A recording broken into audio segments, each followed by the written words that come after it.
getting rid of Jimmy is going to be the most important thing. And I think they hear us, right? I think they know that, but they can't say that publicly. Of course. A, and B, they also don't want to start giving the media pressure to Trey Lance.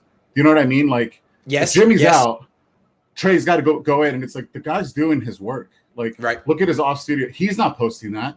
That's other people trying to hype him up. That's true. And I think from everything that we've learned from the offseason and his whole draft like narrative, this guy's a hard worker. Every one of his teammates is like, this guy worked harder than I've ever seen anybody work. Yes. So I think it'll be there. But at the same time, they need to keep propping up Jimmy, not put too much pressure on Trey. And I really think, and you're the only one that really alludes to it, I think the real story and the real work that the Niners are doing with their quarterbacks is with Josh Rosen and Nate Studfield. That's the real story. They know Trey's going to be the backup of the starter, no matter what. It's like, who's going to take over? And they know Jimmy's history soon. Exactly. He's too expensive. Yeah. He's too expensive, and he's going to be gone soon. And then the last thing that I wanted to bring up No, hold on. Let's talk about Rosen Sudfeld. This is a great topic. Let's talk about Rosen. I'm with you on this. It seems to me that the most important information the Niners have to learn from their quarterback position is who's better, Rosen or Sudfeld. Because again, Lance is the starter sooner or later. Jimmy's history sooner or later. There's not a real competition there. It's just, when is Lance ready? Is he ready week 1, week 2, week 6 next year? That's the only question there. But with who do you keep, Sudfeld or Rosen? You got to get that right. And how do you figure it out? It's a shame they didn't play Rosen last year. They played Beathard instead of him. I still feel that was a missed opportunity. But okay, maybe Rosen wasn't ready.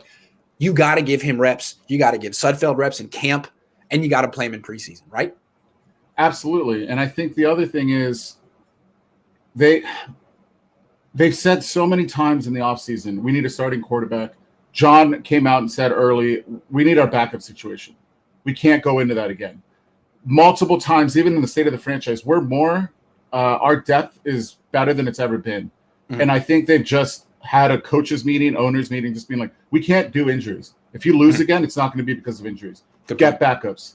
Because they're going to be like, this is the last year where injuries are the reason we don't win. I can see Jed being like, guys, I've been very patient. 3 losing seasons in 4 years. I've already extended you. And I understand the injury excuse. It's over. You can't use it anymore. Yeah, whatever you got to do, get better backups, change your practices, whatever it is, that's what you got to do because this excuse is off the table.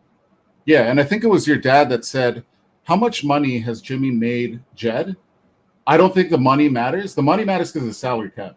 Yeah. That's why Jed's like, we'll keep him for 2 more years. And I think the rest of the people were like, dude, we can't. As much as we'd love to, and you can afford it, we can't because of cap reasons. Yes. So I think it's a balancing act of we can't keep losing.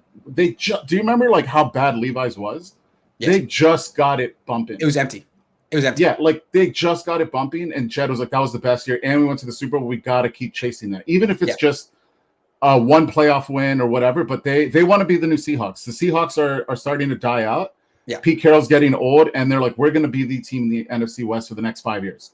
Yeah. And I think that's what they're thinking long term. As much as the fans want Super Bowl next year, I'm like, dude, let's get one playoff win for the next 5 years at the bare minimum. Yeah, let's get this playoff win this year and then make a run next year. I think that's probably the most realistic thing to do. They're kind of in between right now. They're in a little bit of limbo. Yeah, absolutely. And I like as a diehard fan, like it's an exciting time because there's so many things changed in the NFC, and it was brought up earlier. Like there's so many people on 1-year deals, and it's like, great, we have a lot of players on 1-year deal too, but what are we doing about our young guys? Like I'd rather have a bunch of 1-year vets that train these young guys in our depth. And then we're good for the next 5 years. Like I think that they're thinking long term, and that's not being talked about enough. Is that we're building young guys with vet 1-year contract guys that are going to teach them the ropes. Yep, absolutely. Yeah, that's a good call. Thank you, Carlos. Thank you so much. Yeah, thank you, man. No problem. Call in again sometime. You're great. Yeah, for sure. Thank you. All right, take care, man.